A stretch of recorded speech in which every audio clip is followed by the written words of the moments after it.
My parents gave birth to only 2 children, my sister, 22, and I, 22, female.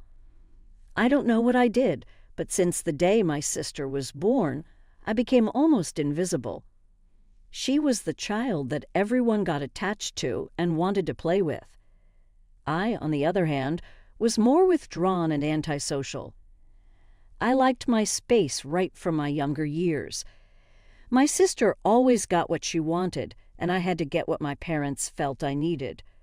Plus, I wouldn't go to them in the first place, but whenever I did, I rarely got a positive answer.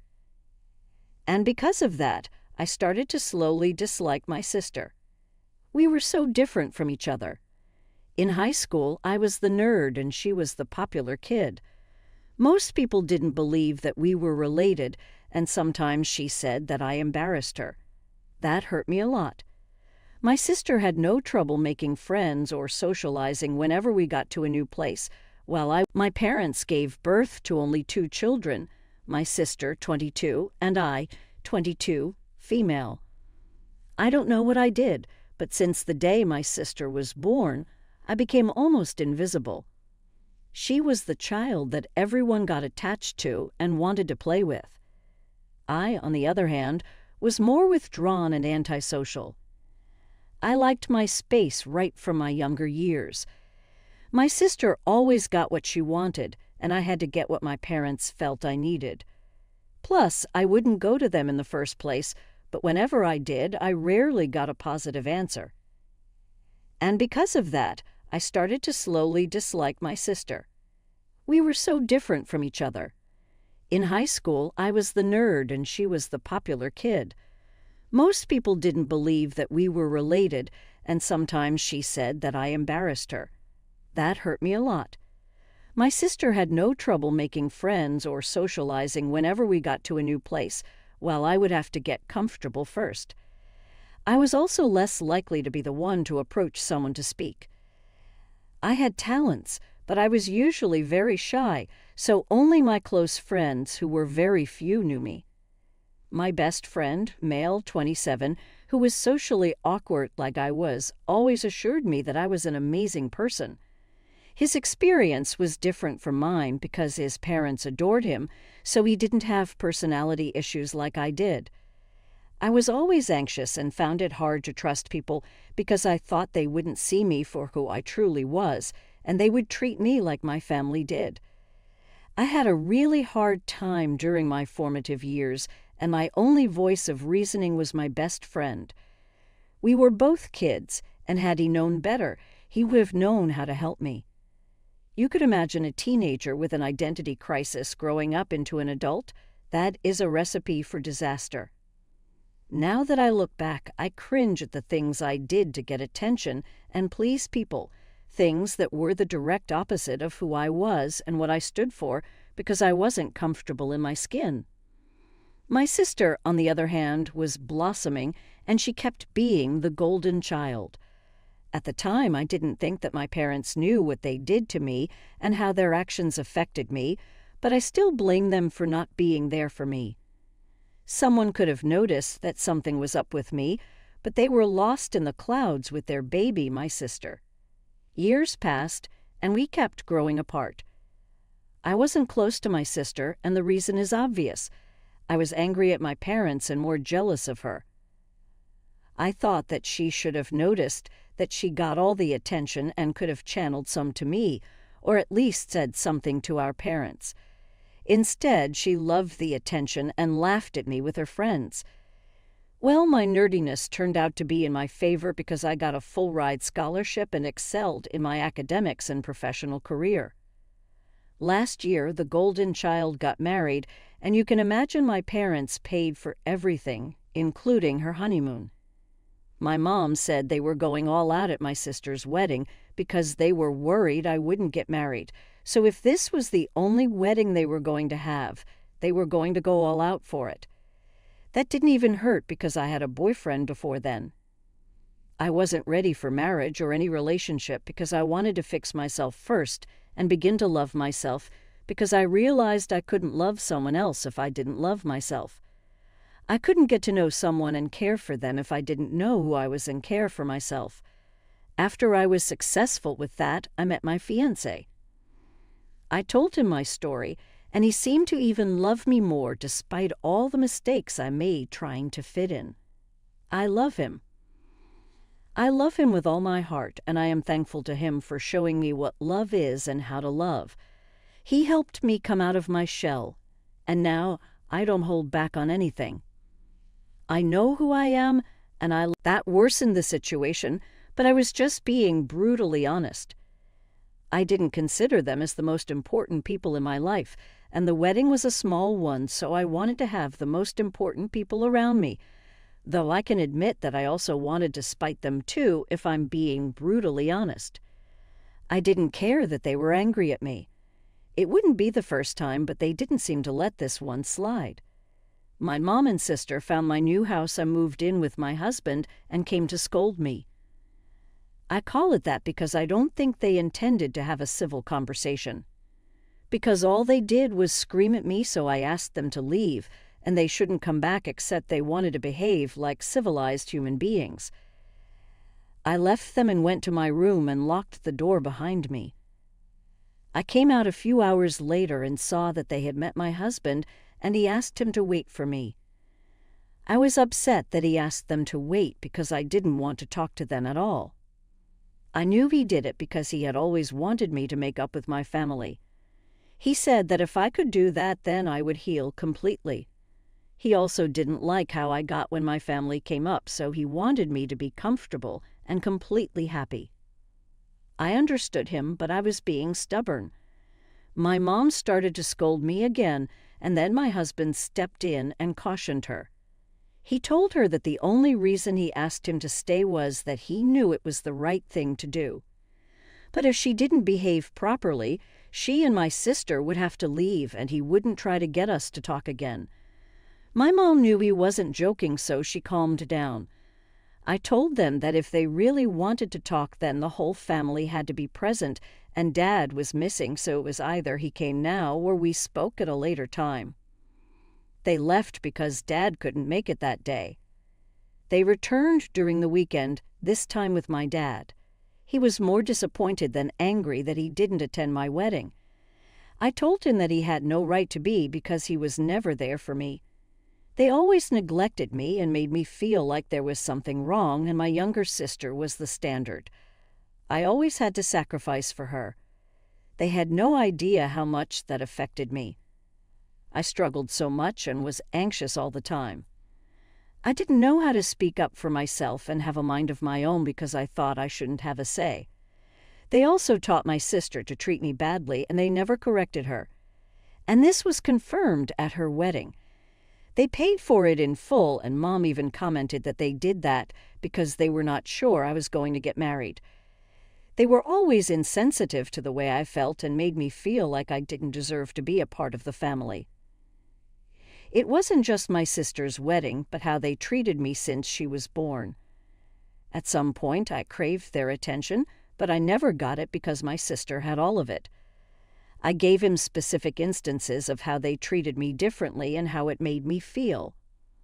All of that constituted to them not being invited to my wedding.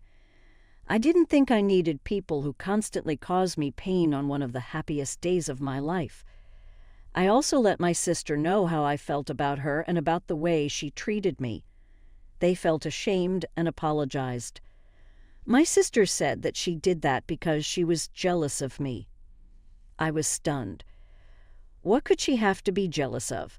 She said that she wasn't so smart, and I always did well at school, and because we were not close, she didn't know how to ask me for help, and it made her mad, so she treated me badly. That was news to me because I would have gladly helped her even if it was just to cultivate a healthy relationship with her. We all cried and made up. My husband was so glad. After they left, he told me that I was finally free of hurt and pain, and now I could truly live. Your parents didn't do well by you at all.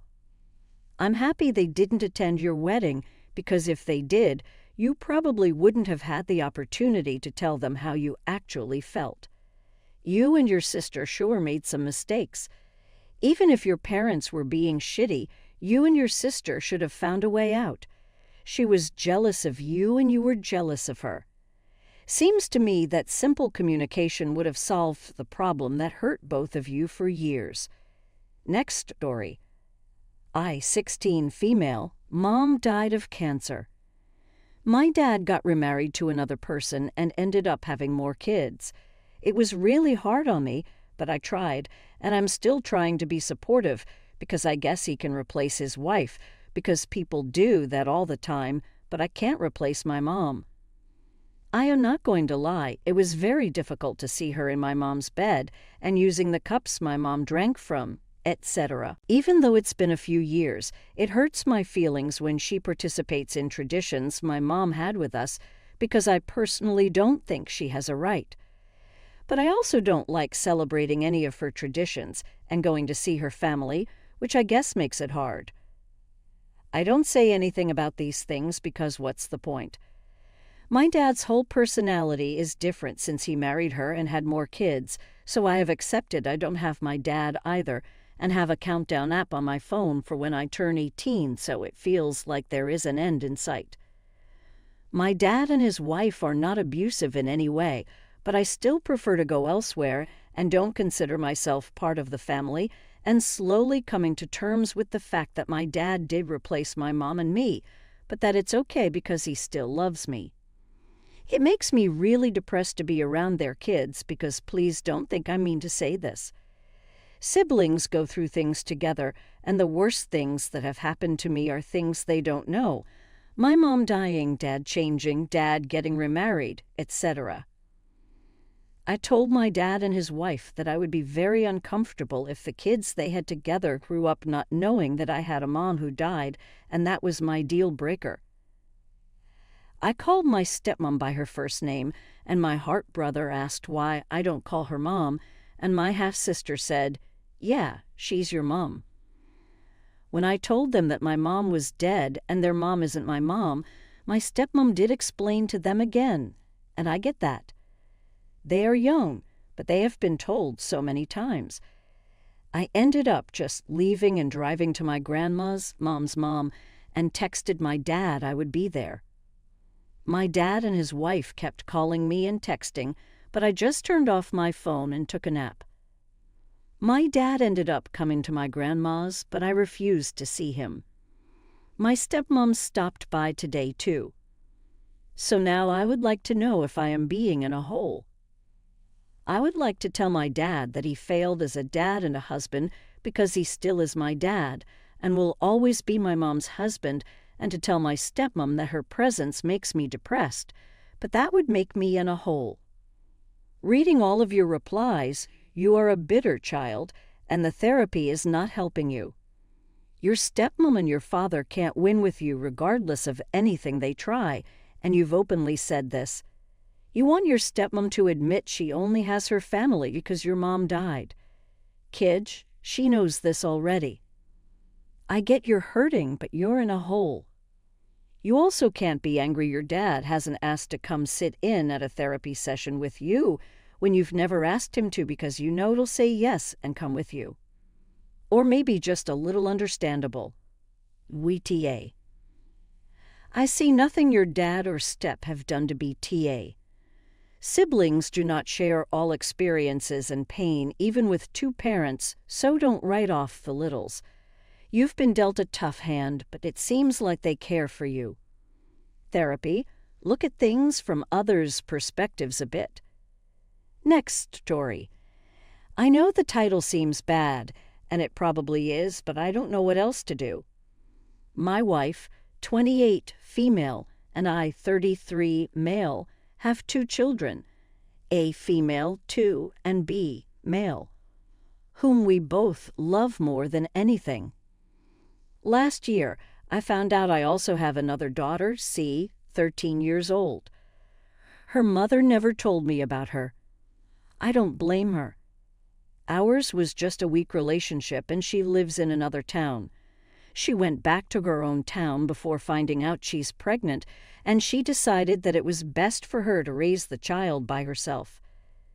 5 years ago, I met my wife and I fell in love with her on the spot. I know it's a cliché, but it's true. I would give my life for her in a heartbeat. We found out about my other daughter a year ago, and she is now 12 years old, and honestly, I tried so hard to love her like I love my other 2 kids, but I can't. My wife obviously wasn't too happy to have a stepdaughter out of the blue, but she acted very graceful and never stopped me from having a relationship with her. C came to our house a few times, but she always argues with my kids. Normally I wouldn't think much of it, because even when they meet their cousins, one minute they argue, and the next they're inseparable, but C is the one that mostly starts everything. As a family, we love spending weekend evenings watching movies together on the sofa. C constantly complains that the movies were for small children, and she hated them. She would make comments like, "This character will die," or "This character is stupid." My younger daughter will start crying because she is too and will cuddle with me, and that would make C even more awful to her. She destroyed so many dolls, saying that she didn't get to have dolls. Why should A and B have them? Her mom was barely making ends meet, and we were pre-wealthy. And yes, I pay CS, and I paid for the years I didn't know about her.